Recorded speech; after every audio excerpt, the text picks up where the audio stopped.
네, 오늘도 우리 현장에 나와서 하나님께 예배하는 여러분들, 또 그리고 온라인으로 예배를 드리는 우리 케임브리지 교회 교우 여러분들, 하나님께서 동일한 사랑과 은혜를 베풀어 주시기를 원합니다.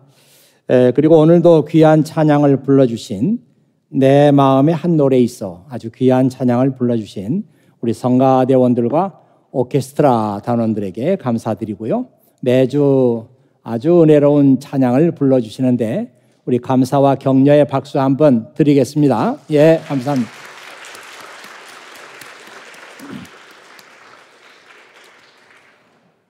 지난 주일에 저는 계절이 주는 축복, 이런 설교를 하면서 가을은 결실의 계절이다, 그렇게 말씀을 드렸고, 탐스러운 그 과일들을 보면서 나는 과연 한 해 동안 어떤 열매를 맺었는가 하면서 자신의 삶을 돌아보고 앞으로 하나님께서 더 기뻐하시는 그런 그 열매를 많이 맺는 삶을 살아야 되겠다, 이런 반성과 이런 결단, 이것이 이 계절이 우리에게 주는 은혜이고 축복이다, 그런 말씀을 드린 바가 있습니다.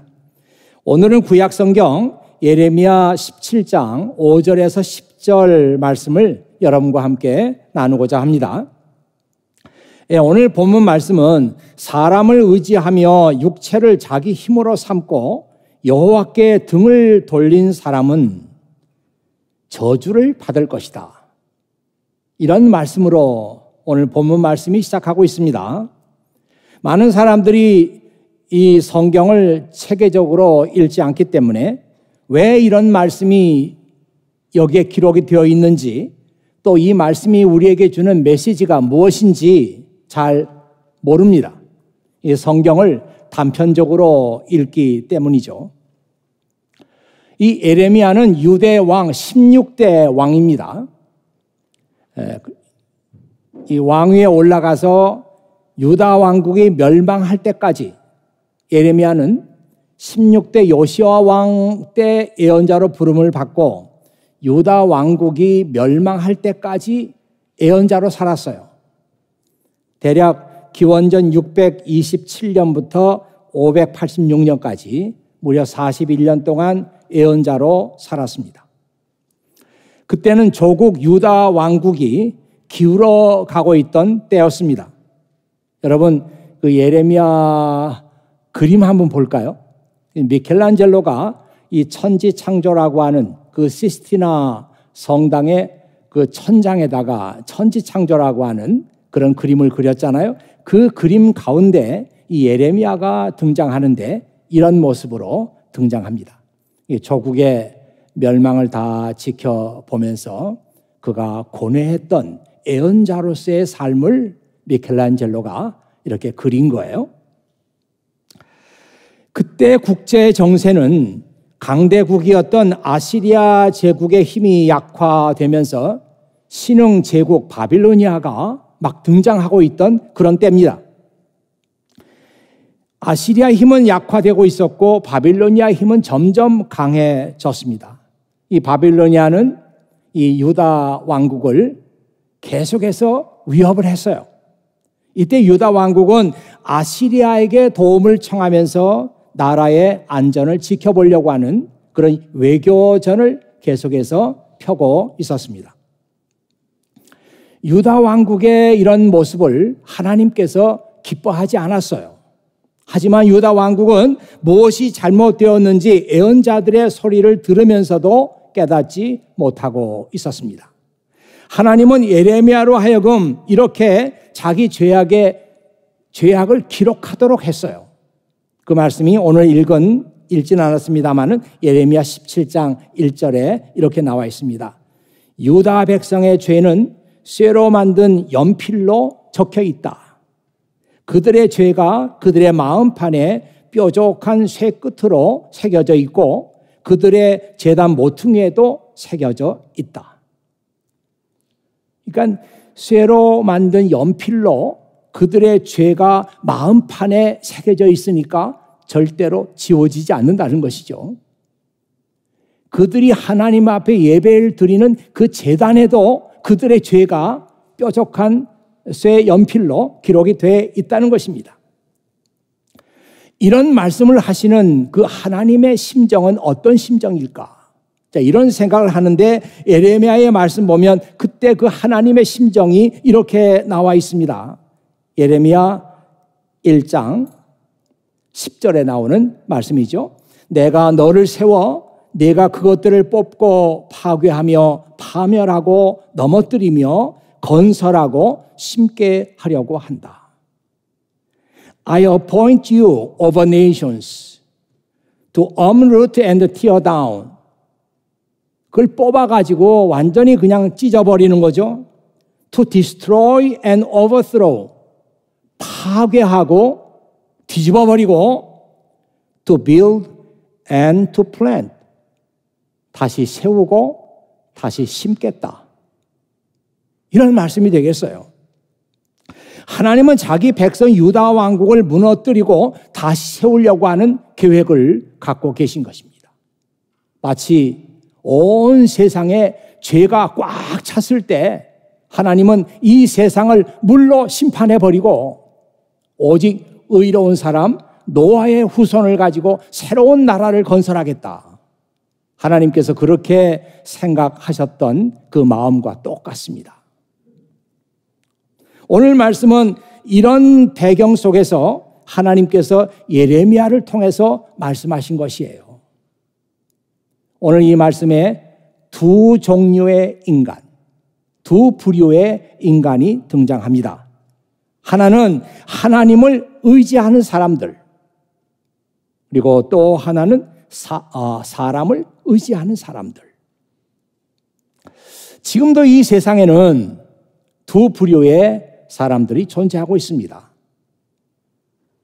하나님을 의지하면서 살아가는 소수의 사람들, 자기 힘을 의지하면서 살아가고 있는 다수의 사람들이 우리가 살고 있는 이 세상에도 여전히 존재하고 있습니다. 하나님을 의지한다 혹은 자기 힘을 의지한다, 사람을 의지한다, 우리가 이렇게도 살 수 있고 저렇게도 살 수 있는 것처럼 보이기 때문에 둘 사이의 차이점이 무엇인가? 차이점이 별로 없는 것 같이 이렇게 생각이 됩니다. 그러나 그 결과는 엄청난 거예요. 마치 예수님께서 너희는 좁은 문으로 들어가라. 넓은 문으로 들어가지 말고 좁은 문으로 들어가라. 그렇게 말씀하셨어요. 그래서 이 좁은 문으로 들어가는 소수의 사람들이 있고 그 말을 듣지 않고 넓은 문으로 계속해서 길을 가는 많은 사람들이 있는데 별 차이가 없는 것처럼 보여요. 그러나 그 결과는 엄청난 것입니다. 좁은 문으로 들어갔던 소수의 사람들은 영원한 생명을 얻었고 넓은 문으로 들어갔던 다수의 사람들은 멸망의 길로 들어갔습니다. 지난주 설교에서는 열매라고 하는 메타포가 등장을 했었죠. 오늘 말씀에도 메타포가 등장합니다. 사실 이 메타포라고 하는 게 뭔가 상당히 좀 이렇게 이해가 잘 안 되시는 분도 있을지 몰라요. 이 메타포라고 하는 것은 우리말로 번역을 하면 번역하기가 참 어렵습니다만은 번역을 한다면 은유라고 번역을 하죠. 이 수사법 가운데 직유가 있고 은유가 있어요. 이 직유라고 하는 것은 직접 비유해서 얘기한다. 직접 비유해서 얘기한다. 이게 직유예요. 은유라고 하는 것은 직접 말하지 않고 간접적으로 은은하게 비유를 써서 얘기한다. 그게 은유가 되겠습니다. 그래서 이 은유라고 하는 말, 메타포라고 하는 말은 문학에서 흔히 볼 수 있는 표현인데 사람이나 사물과 유사한 특성을 가진 것으로 생각되는 것을 언급함으로써 그 사람이나 사물을 묘사한다. 예를 들면 마태복음 5장에 나오는 너희는 이 세상의 소금이다. 이 소금이라고 하는 것은 메타포예요. 아주 강력한 메타포죠. 사람들은 너희는 이 세상의 소금이다, 이 말을 들으면서 소금을 생각해요. 아, 소금. 우리가 그런 존재구나. 소금 같은 존재구나. 아, 이런 것이구나. 그걸 깨닫게 된단 말이에요. 오늘 말씀 속에 이 메타포가 등장합니다. 두 개의 메타포가 등장하는데, 하나는 사막에서 자라고 있는 볼품없는 떨기나무. 사막, 데저트에서 나무가 자라는데 키도 작고 뭐 가시가 있고 영 볼품이 없어요. 크질 않아요. 그런 볼품없는 떨기나무. 그 사람들은 이 얘기를 들으면서 떨기나무를 연상하게 되겠죠?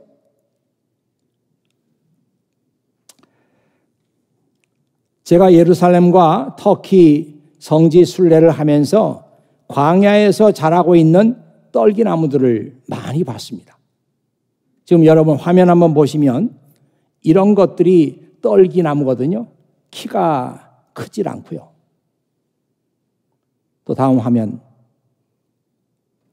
네, 어떤 것들은 이런 종류의 떨기나무도 있습니다. 아마 모세가 호렙산에서 봤다고 하는 떨기나무는 이런 종류의 떨기나무인 것 같아요.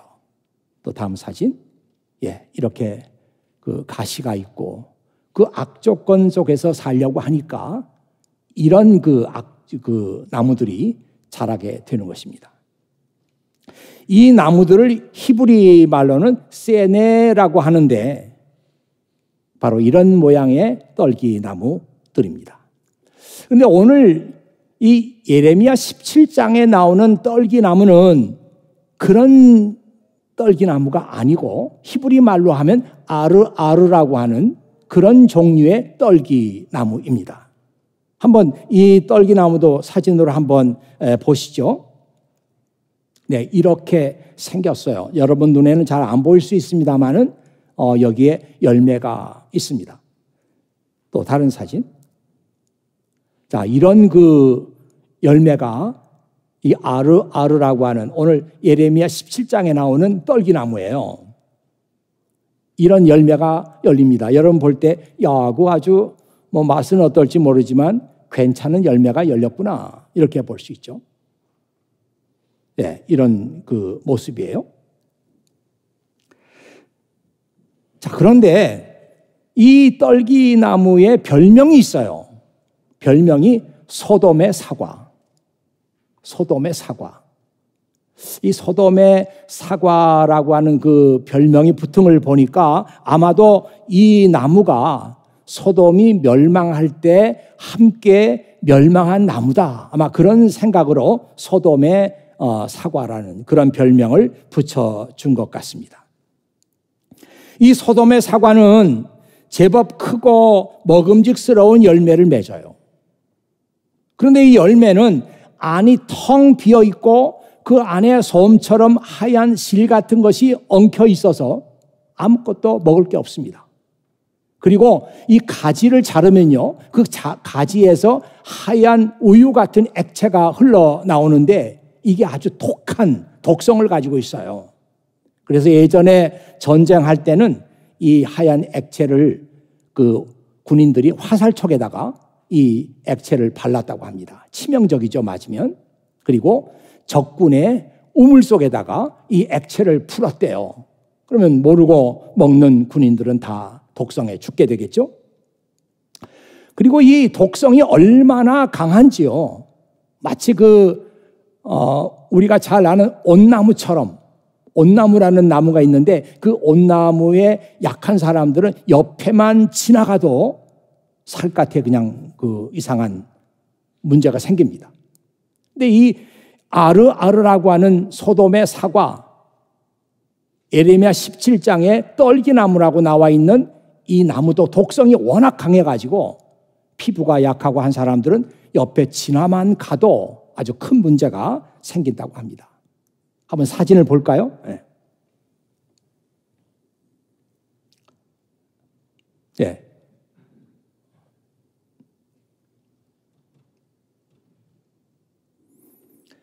이 사진이 아니고 다음 사진. 예, 계속해서. 예, 이게 이 소돔의 사과를 반으로 자른 거거든요. 잘라 보니까 안에 먹을 게 아무것도 없어요. 그냥 실 같은 것들이 이렇게 엉켜져 있고, 보기에는 먹음직스러운데 안에는 먹을 게 없습니다. 하나 더 사진. 예, 여기도 지금 반 잘라서 이 소돔의 사과 아르 속에 무엇이 있나 먹을 게 없어요. 하나 더 볼까요? 이거는 지금 줄기를 자른 건데요. 이렇게 하얀 우유 같은 액체가 나오는데 이게 아주 독한 독성을 가지고 있어서 사람이 상처가 나는데 이게 들어오거나 아니면 먹게 되면 치명적인 그런 문제를 일으키게 되죠. 이 세상에 소돔의 사과 같은 사람들이 있다는 것입니다. 하나님은 예레미야를 통해서 이런 사람은 사람을 의지하면서 살아가는 사람들. 하나님을 의지하는 게 아니라 사람을 의지하면서 살아가는 사람들이 바로 이런 소돔의 사과 같은 인생을 사는 사람들이다. 저는 성경에서 이 말씀을 읽으면서요, 야, 이게 그렇구나 하면서 크게 마음에 깨닫는 것이 있었는데요.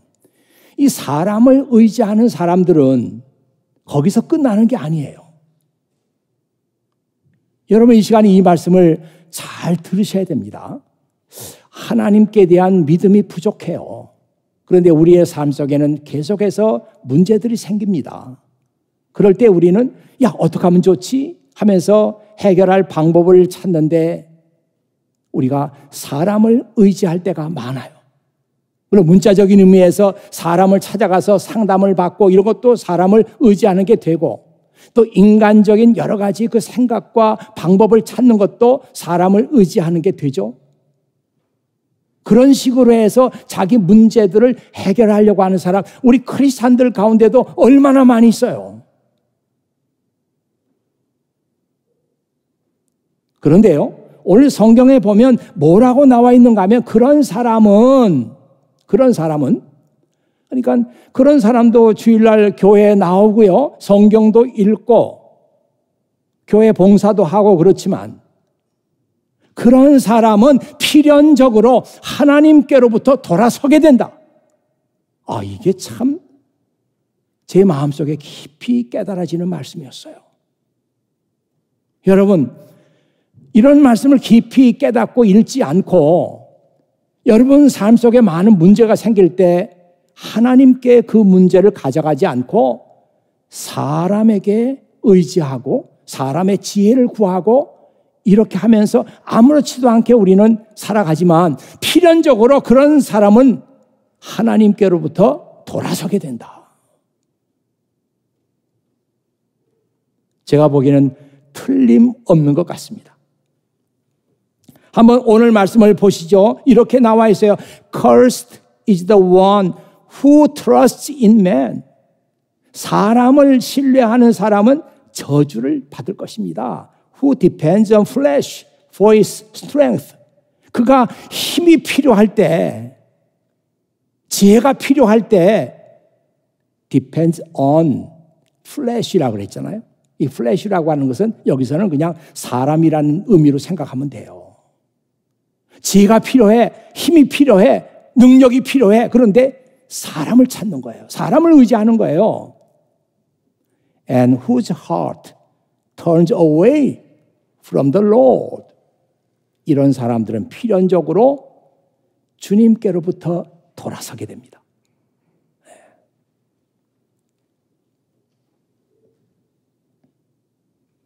또 계속해서 6절에 보면 이런 말씀이 있죠. 그들은 사막의 키 작은 나무 같아서 좋은 일이 찾아와도 보지 못한다. 그들은 아무도 살지 않는 소금 땅, 황무지에서 살게 될 것이다.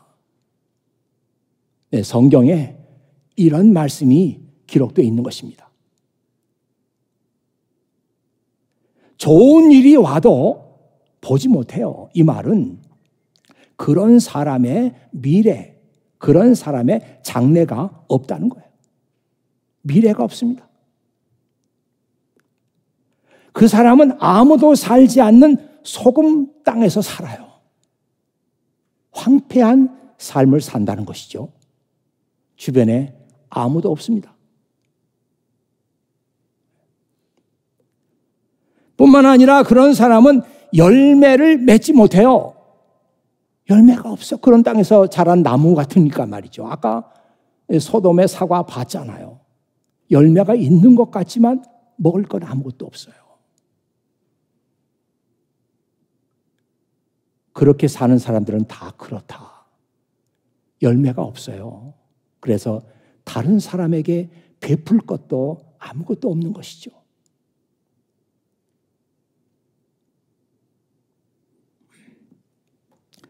다른 사람에게 베풀 것이 없을 뿐만 아니라 그 몸에 독성이 있어요. 그래서 다른 사람의 생명을 위협하고 다른 사람의 생명을 빼앗게 되죠. 그렇게 소돔의 사과처럼 살아가는 사람들이 있다. 제 말이 아니에요. 성경에 나와 있는 말씀입니다. 자, 오늘 말씀에 또 하나의 메타포가 나오는데요. 그 메타포는 6절에 나와 있습니다. 물가에 심은 나무, 물가에 심은 나무, a tree planted by the water. 물가에 심은 나무.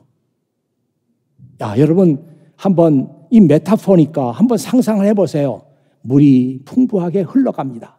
흘러가는데 그 옆에 나무가 한 그루 딱 서 있어요.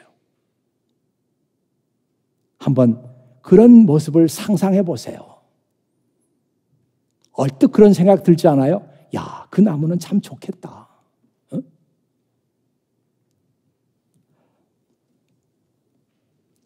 그 나무는 뿌리를 물에 대고 있습니다. 그 뿌리가 물에 뻗쳐 있어요. 근데 물도 그냥 물이 아니고 streams of water라고 그랬거든요. streams of water. 그러니까 water인데 streams니까 물줄기 아니에요. 그러니까 물이 그냥 많이 흘러가는 거예요. 절절절 흐르는 게 아니라 그건 스트림이 아니잖아요. 많이 물이 풍성하게 흘러가는 거예요. 거기에 뿌리를 딱 대고 있어요, 이 나무는. 그래서 비가 오지 않아도 아무 걱정이 없어요. 나무에게 비가 필수적인 것처럼 우리 인간의 삶에도 꼭 필요한 필수적인 게 있습니다. 그게 딱 떨어지면 얼마나 우리 삶이 놀라게 되고 얼마나 우리가 당황하게 돼요. 그런데 물가에 심은 그 나무는 비가 와도 걱정이 없어요. 한낮에 뜨거운 햇볕이 내려쬐도 잎이 마르질 않아요. 뿌리를 물줄기에 대고 있기 때문이죠. 잎이 마르지 않아. 오히려 잎이 무성해. 그리고 이 나무는 항상 열매를 맺습니다. It never fails to bear fruit. 열매를 맺지 못하는 때가 없어요. 항상 열매를 맺습니다. 오늘 성경 말씀 보면은 이런 사람은 여호와를 믿고 여호와만을 의지하는 사람이다. The man who trusts in the Lord, whose confidence is in him. 그는 하나님을 의지하고 그의 confidence, 그가 확신하는 것, 그가 자신하는 것, 이게 하나님 안에 있어요. 이게 trust란 말, confidence란 말, 두 단어가 굉장히 중요한 역할을 하고 있잖아요. 어떤 사람이 하나님을 신뢰하고 어떤 사람이 하나님 안에서 확신을 가지고 사는 사람인가? 시편 118편 8절에서 9절 말씀 보니까요. 제가 여러 번 소개했던 이 말씀 다시 여러분에게 소개해 드립니다. 여호와께 피하는 것이 사람을 신뢰하는 것보다 나으며 여호와께 피하는 것이 고관들을 신뢰하는 것보다 나았도다.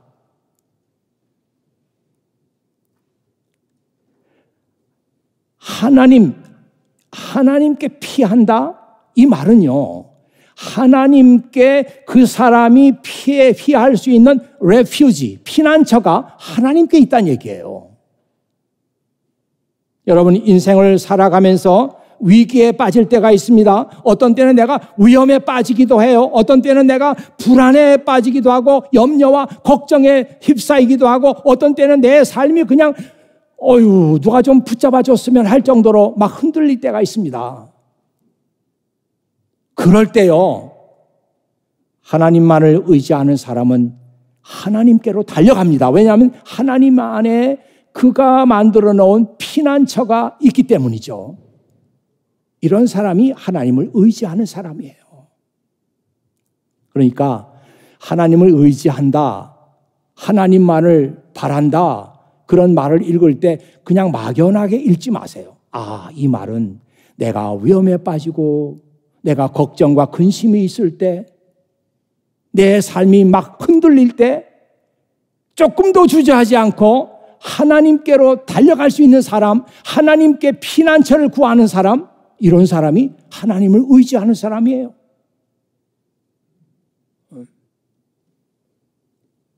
오늘 예레미야 말씀을 읽어보면 바로 이런 사람은 물가에 심은 나무와 같은 사람이다. 그렇게 나와 있죠. 요즘에 가끔은 제 아내하고 함께 찰스 광변을 산책하는 때가 종종 있습니다. 며칠 전에도 이 하버드 쪽으로 이 찰스 강변을 걷다가 유난히도 저 나무가 어떻게 저렇게 예쁘게 자랐지? 아니, 저 나무가 어떻게 이렇게 예뻐요? 참 예뻐. 왼쪽, 오른쪽 이게 균형이 딱 맞게 이렇게 가지가 뻗어 있고요. 그 모양이 얼마나 아름다운지 몰라. 그게 한두 그루가 아니에요. 저 나무도 예쁘네. 아니, 저 나무는 더 예쁘잖아. 그런 얘기를 주고받으면서 왜 그럴까? 우리가 얻은 결론은 뭐냐면 저 나무들은 찰스 강이 옆에 흐르고 있기 때문에 성장 조건이 좋아요. 성장 조건이 좋으니까 가지가 균형 있게 이렇게 발달하는 거예요. 보기에도 참 아름다워요. 물이 모자라고 성장 조건이 좋지 않으면 반듯하게 나무가 자라지 않습니다. 옆으로 비뚤어지고 가지가 삐뚤어지고 한쪽만 발달하고 한쪽은 발달하지 못하고 줄기가 뒤틀려지죠. 성장 조건이 좋지 않기 때문에 그렇습니다. 한국의 경기도 양평에 가면 제가 직접 보진 않았어요. 천연기념물 40호로 지정된 은행나무가 한 그루 있다고 하는데요. 그 은행나무는 높이가 50m래요. 어떤 기록에는 40m라고 하긴 하는데 10m는 차이가 있을 수 있겠죠. 50m 아니면 40m, 굵기는 14m. 그 줄기를 밑둥을 이렇게 둘레를 재보면 14m란 얘기죠. 그러니까 이게 우리가 상상했던 것보다는 훨씬 더 크고 높은 나무입니다.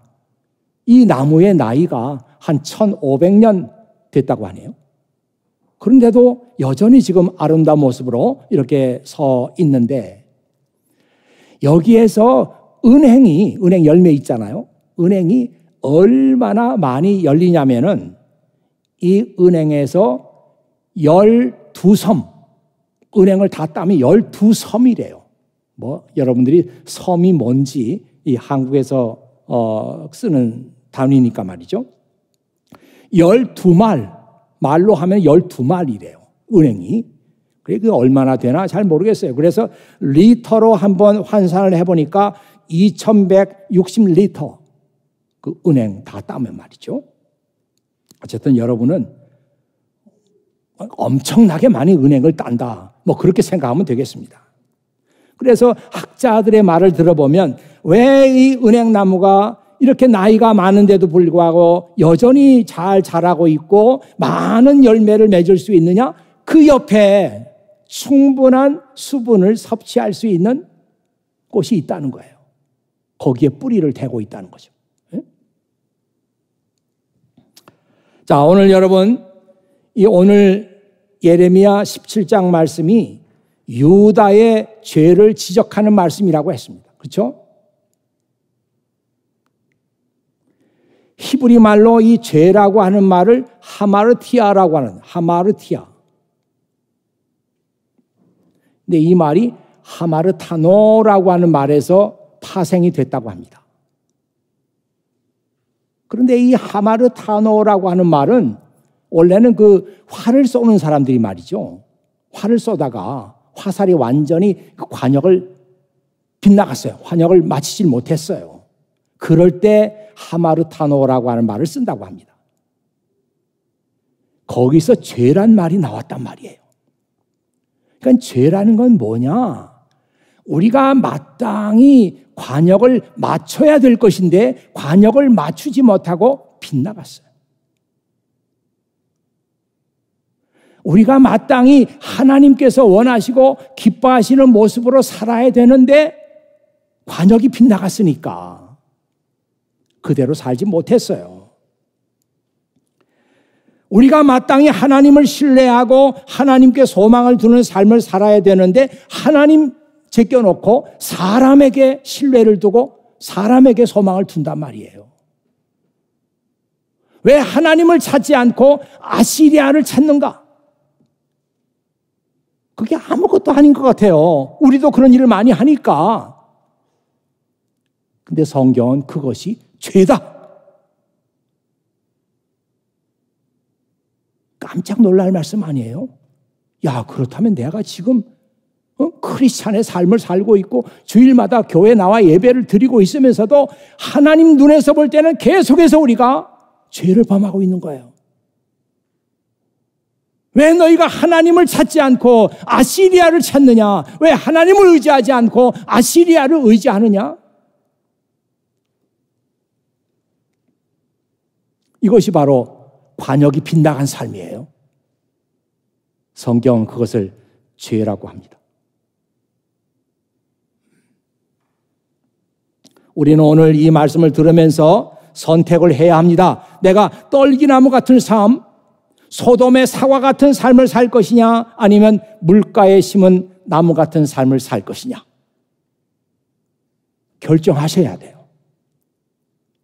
얼핏 보기에는 그럴 때 보이고 그렇지만 안에는 하얀 실 같은 것이 있어가지고 먹을 수 없는 열매를 맺는 그런 삶을 살 것이냐, 아니면 열매가 그치지 않는, 열매를 맺지 못하는 일이 없는 물가에 심은 나무 같은 그런 삶을 살 것이냐. 우리가 풍성한 열매를 맺어서 주변 사람들에게 베풀고 그리고 이웃 사람들에게 선한 영향력을 갖는 그런 삶을 살 것이냐, 아니면 내 주변에 아무도 없는 오히려 다른 사람의 생명을 뺏는 그런 삶을 살 것이냐. 어떤 사람은 이런 생각을 할지도 몰라요. 아시리아를 의지하면서, 다시 말하면 사람의 지혜를 의지하면서 하나님도 잘 섬기면 되지 않습니까?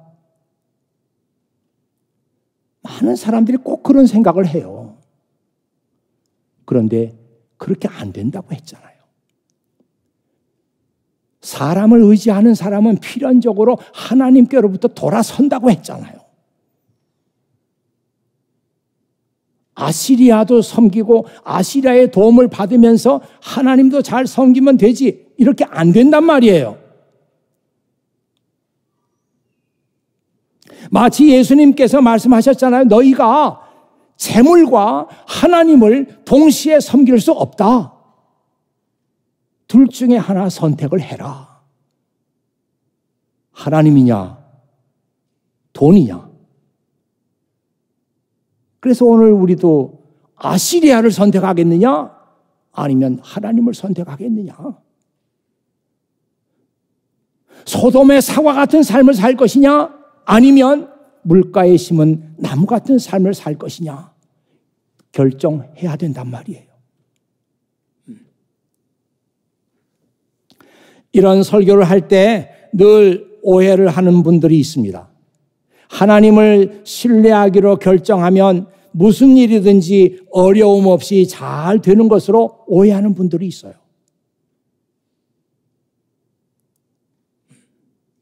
그렇지 않거든요. 물가에 심은 나무라고 하는 그 메타포가 주는 메시지를 한번 생각해 보세요. 물가에 심은 나무도 비가 오지 않으면 가뭄을 겪습니다. 아니, 물가에 심겨졌다고 그래서 비가 오지 않는데 가뭄을 같이 겪어야 될 거 아니에요? 물가에 심은 나무라도 한낮의 그 뜨거운 햇볕 때문에 고통을 당하기는 마찬가지입니다. 모든 믿음의 사람들이 다 그렇게 살았거든요. 하나님을 잘 믿는 믿음의 사람들의 삶을 한번 보세요. 거기는 좋은 일만 있었습니까? 모든 게 다 승승장구였어요? 아니에요. 그들의 삶에도 고난이 많았어요. 심지어 우리가 믿고 있는 예수님의 삶에 얼마나 많은 고난이 있었습니까? 예수님 하나님 잘 믿잖아요.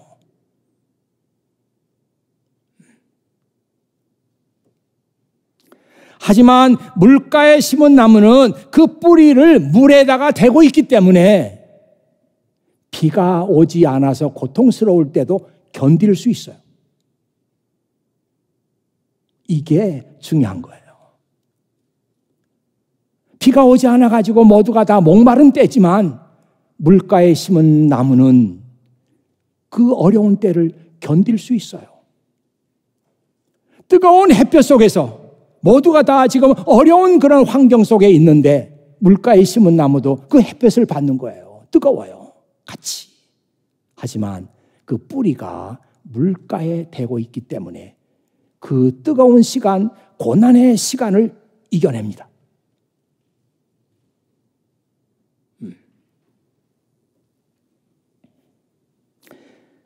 하나님을 신뢰하는 사람들이 다 그렇습니다. 뿌리를 물에 대고 있는 나무처럼 하나님을 신뢰하는 사람은 견딥니다. 견뎌요. 넘어지지 않습니다. 그래서 경고합니다. 똑같은 환경 속에서도 하나님을 섬기는 사람, 물가에 심은 나무같이 사는 사람은 경고해요. 누가 하나님을 신뢰하고 누가 사람을 자기 힘으로 삼고 사는지 우리는 알 수가 없습니다. 저는 목사이기 때문에 여러분들 비교적 다 안다고 생각하지만 여러분 중에 누가 하나님을 신뢰하는 사람인지, 여러분 중에 누가 사람을 신뢰하는 사람인지, 여러분 중에 누가 소돔의 사과 같은 삶을 사는지, 여러분 중에 누가 물가에 심은 나무 같은 사람인지 제가 다 몰라요. 그러나 오직 하나님은 아십니다. 우리는 목사님, 저는 하나님만 의지해요. 저는 죽어도 하나님만 의지합니다. 그런 분들 많이 봤어요. 저는 거기에 대해서 아무 말도 하지 않습니다. 그러세요? 아무 말도 하지 않아요. 자기 혼자 나는 하나님만 의지해요. 말해봤자 아무 소용없어요. 하나님께서 그렇게 인정해 주셔야 돼요. 보세요. 오늘 9절 10절 말씀 보면은 그 어느 것보다도 삐뚤어진 것은 사람의 마음이다. 사람의 마음은 심히 악하기 때문에 아무도 그 속을 알 수 없다. 그러나 나 여호와는 사람의 속을 살필 수 있고 사람의 마음을 시험해 볼 수 있다. 이거 아주 그 예레미야 10장에 나오는 유명한 구절이거든요. 그 어느 것보다도 삐뚤어진 것은 사람의 마음이다. The heart is deceitful. The heart is deceitful above all things. 이 deceitful이라고 하는 게 뭐예요? 기만하는, 남을 속이는, 또 사기를 치는. 사람의 마음은 얼마나 다른 사람에게 거짓말 잘합니까? 얼마나 다른 사람을 기만해요? 얼마나 다른 사람에게 사기를 칩니까? 뭐 설교 시간에 그냥 사기 친다 막 이런 말 막 해서 좀 미안해요. 또 이것도 제가 하는 말이 아니고 저는 하나님 말씀을 읽은 것밖에 없어요. 여기 나와 있잖아요. The heart is deceitful. 사람의 마음은 사기를 잘 쳐요. 그래서 내가 아니면서도 그런 척 할 수 있어요. 그래서 사람들을 속이는 거죠. 응? 사람을 속여요. 오랫동안 속일 수도 있어요. 그런데 하나님을 속일 수는 없습니다. 보세요, 말씀. I, the Lord, search the heart and examine the mind. 나 여호와는 사람의 마음을 search할 수 있다. 사람의 마음을 깊이 살피는 거예요. 내 속에 뭐가 있는지 하나님은 살펴요, 내 마음을. 그리고 and examine the mind. 내 생각을 examine. 자세하게 조사할 수 있어요. 하나님은. 그래서 하나님은 다 아십니다. 우리가 물가에 심은 나무 같은 삶을 사는지 아니면 소돔의 사과 같은 그런 삶을 살고 있는지 하나님은 아세요.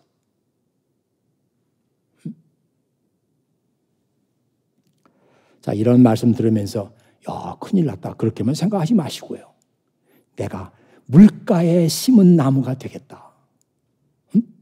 그래서 항상 열매를 맺고 내 주변 사람들에게 그 열매를 나눠주고 이런 삶을 살겠다.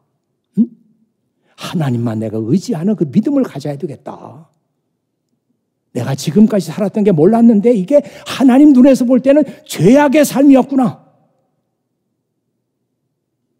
회개하는 거죠.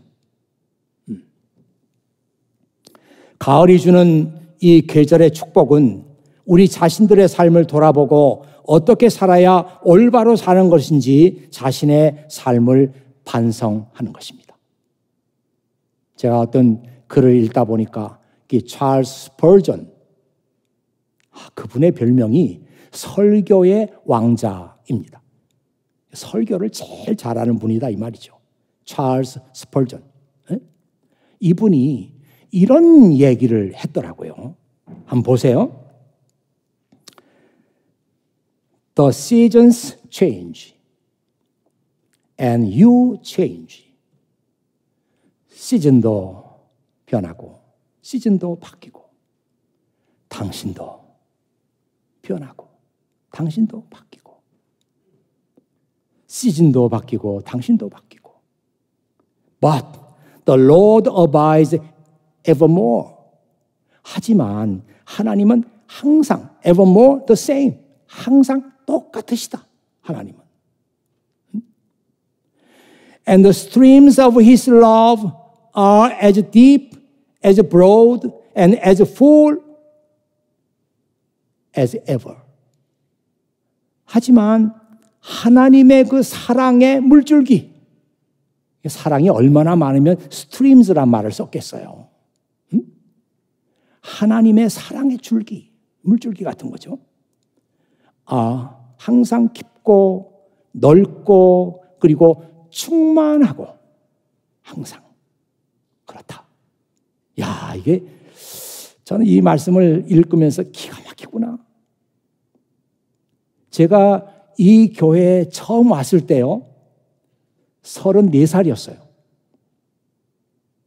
34살이면 청년 1부, 2부 그 정도 1부죠. 1부.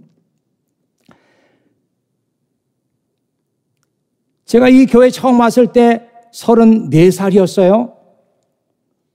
지금까지 저도 많이 변했습니다. 봄, 여름, 가을, 겨울 한 해, 두 해 지나고 시즌도 바뀌고 해도 바뀌고 저도 바뀌었습니다. 그런데요, 주님의 사랑은 그때나 지금이나 변함이 없습니다. 저는 그걸 느끼고 그걸 여러분에게 간증할 수 있어요. 그때 나를 사랑하셨던 그 하나님의 사랑이, 그 사랑의 물줄기가 지금도 변함이 없다. 여러분, 이 가을이, 이 계절이 주는 하나님의 축복. 야, 이 가을에 내가 이런 나무들도 열매를 이렇게 아름답게 맺는데 난 열매를 맺지 못했구나. 열매를 맺어야 되겠다. 그래야 하나님께서 기뻐하신다. 이거 깨닫는 거 계절이 주는 축복이에요. 또한 이렇게 계절이 바뀌어가는 모습을 보면서 내가 이렇게 성장하고 바뀌어가는 모습을 보면서 그러나 우리 아버지 하나님의 은혜와 사랑은 그때나 지금이나 여전히 나에게 흘러오고 있구나. 이걸 깨닫는 것도 계절이 주는 또 하나의 은혜요, 축복입니다. 그렇죠? 같이 기도하겠습니다. 아버지 하나님 감사합니다. 이 계절이 우리에게 주는 은혜와 축복이 얼마나 감사한지요. 계절이 바뀌지 않고 해가 바뀌지 않았더라면 우리는 그것도 모르고 살았을 우리들인데 이렇게 계절이 아름답게 바뀌고 해가 바뀌면서 그리고 나 자신도 한 해 한 해 바뀌어가는 것을 보면서 그럼에도 불구하고 하나님의 사랑은 여전하구나. 이 생각을 할 수 있으니 얼마나 감사한지요. 아버지 하나님, 이 가을 참 좋은 절기 이때를 그냥 넘기지 말고 사랑하는 우리 모든 케임브리지 한인교회 교우와 성도들이 이 절기에 하나님이 주시는 메시지를 잘 들을 수 있도록, 그래서 그들의 삶이 하나님 보시기에 아름다운 삶으로 변화되어 나갈 수 있도록 축복해 주시옵소서. 우리 구주 예수 그리스도의 이름으로 기도하옵나이다. 아멘.